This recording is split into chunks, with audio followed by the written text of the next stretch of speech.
আগামীকাল পর্দা উঠছে মাসব্যাপী ঢাকা আন্তর্জাতিক বাণিজ্য মেলার ২৯তম আসরের। সকাল ১০টার সময় আনুষ্ঠানিকভাবে এ মেলার উদ্বোধন করবেন প্রধান উপদেষ্টা ডক্টর মোহাম্মদ ইউনূস। এইদিকে শেষ মুহূর্তে ব্যস্ত সময় পার করছেন স্টল তৈরি কারিগররা। উদ্বোধনের পরও স্টলগুলোতে বেচা কেনা শুরু করতে পারবে বলে জানিয়েছেন ব্যবসায়ীরা। তবে মেলা প্রাঙ্গণের বাইরে অবৈধভাবে যেন দোকানপাট না বসে সেজন্য কর্তৃপক্ষের দৃষ্টি আকর্ষণ করছেন ব্যবসায়ীরা। মেলার সার্বিক নিরাপত্তার জন্য প্রস্তুত রয়েছে পুলিশ ও অন্যান্য বাহিনীর সদস্যরা।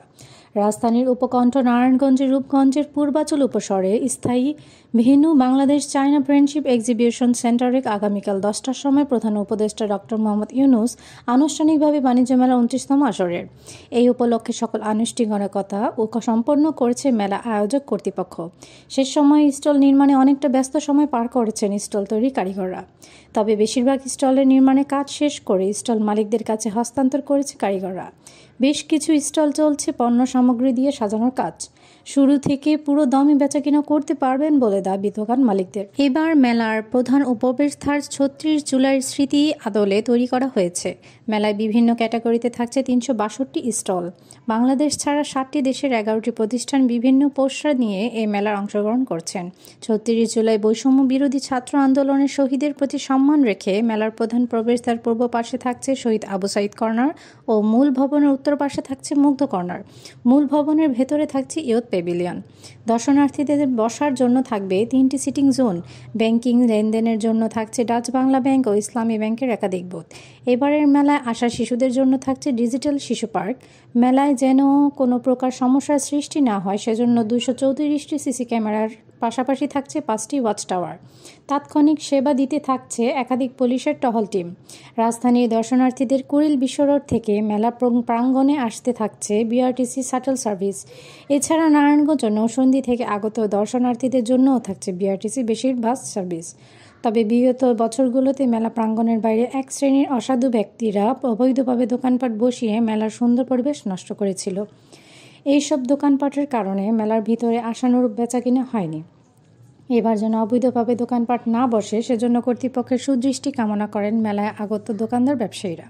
তবে সব সংখ্যা কাটিয়ে অন্যান্য বছরের তুলনায় এবার মেলা দর্শনার্থীদের উপস্থিতি বেশ ভালো হবে বলে আশাবাদী ব্যবসায়ীরা। এই ব্যাপারে উপজেলা নির্বাহী কর্মকর্তা সাইফুল ইসলাম বলেন, মেলা সার্বিক নিরাপত্তার জন্য পুলিশ পাশাপাশি 6 জন ম্যাজিস্ট্রেট সার্বক্ষণিক নিয়োজিত থাকবে। রূপগঞ্জ উপজেলা প্রশাসনের পক্ষ থেকে থাকছে আরও 3 জন ম্যাজিস্ট্রেট। মেলাকে কেন্দ্র করে কিছু অবৈধ দোকানপাট গড়ে উঠেছিল, অভিযান চালিয়ে সেগুলো উচ্ছেদ করা হয়েছে। বাণিজ্য মেলাকে ঘিরে অবৈধভাবে কোনো দোকানপাট বসতে দেওয়া হবে না।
জানেন, বিগত 28টি মেলার সময় মানুষকে লাইন ধরে টিকিট করতে হয়েছে এবং কাগজের টিকিট দেখিয়ে প্রবেশ করতে হয়েছে। এই প্রথমবারের মতো 29তম মেলায় আমরা ডিজি ইপে এবং ডিজি ইনফোটেকের পক্ষ থেকে ডিজিটাল টিকিট বা ই টিকিটের ব্যবস্থা করেছি। এখন ঘরে বসে বিভিন্ন ব্যাংকের কার্ডের মাধ্যমে অথবা মোবাইল ফোনে যেই সেবা আছে, আর্থিক সেবা, বিকাশ, নগদ ইত্যাদির মাধ্যমে টিকিট কাটতে পারবেন এবং সেই টিকিটটা মোবাইলেই সংরক্ষিত থাকবে।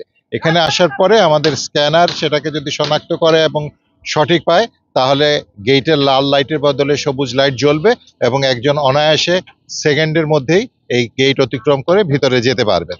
হ্যাঁ, এবারের বাণিজ্য মেলায় বরাবরের মতো আমরা একদিন আগেই সব প্রস্তুতি সম্পন্ন করি এবারও ঠিক সেম, আমরা একদিন আগে প্রস্তুতি সম্পন্ন করেছি। আমরা ইনশাল্লাহ ডে 1 থেকে দর্শক ক্রেতা সাধারণের জন্য সেল উন্মুক্ত। আর সবচেয়ে বড় কথা, পরিবেশ পরিস্থিতি সবকিছু ভালো। আশা করছি ভালো ব্যবসা হবে, ভালো কিছু হবে, ভালো। দিন ধরে আমরা মেলা করতাছি এবং এখনও করতাছি। তবে আগের থেকে আশা করি চাহিদা আমাদের ভালো হবে, আমাদের প্রোডাকশনও ভালো হবে এবং আগের তুলনা আমাদের কোয়ালিটিও ভালো, আমাদের বেচা কিনে ইনশাল্লাহ ভালো করবে আশা করতেছি। সব কিছু ঠিকঠাক থাকলে আমাদের সব কিছু ওকে থাকবে। বাইরের দোকানের জন্য আমাদের সমস্যা হইতে আছে এবং আমাদের বেচা কিনাটাও একটু কম হয়। আর এবং আপনার বাইরে যত লোকাল দোকানপাট আছে এটা যদি উঠাই দেয় আমাদের জন্য ভালো হয়, কারণ আমরা টাকা দিয়ে দোকানপাট নিছি, এই কারণে আমাদের সমস্যা হয়। 1 তারিখে যেহেতু মেলা শুরু, তো কাজের দিক থেকে দেখা যাচ্ছে আমরা পুরোপুরি প্রস্তুত। আসলে নতুন স্বাধীনতার পর হচ্ছে নতুন মেলা, একটু অন্যরকম একটা উদ্দীপনা নিজেদের মধ্যে কাজ করতেছে। তো আমাদের যেই প্রস্তুতির দিক থেকে আমাদের সার্বিক যে প্রস্তুতি, সেই দিক থেকে আমরা পুরোপুরি হচ্ছে যে 1 তারিখে যেহেতু আমরা বাণিজ্য মেলার আইন শৃঙ্খলা রক্ষার জন্য আমাদের এখানে 6 জন ম্যাজিস্ট্রেট সার্বক্ষণিক দায়িত্ব পালন করবে। একই সাথে আমরা উপজেলা প্রশাসনে আমরা 3 জন ম্যাজিস্ট্রেট কাজ করব।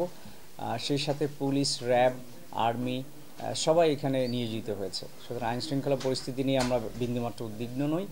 আর আমাদের মেলার চারপাশে যে অভিযোগটি শোনা যাচ্ছে, আমরা গতকালকে কিন্তু মোবাইল কোর্ট করে আমরা অবৈধ যে দোকানপাট ছিল সেগুলো সবই উচ্ছেদ করে দিয়েছি।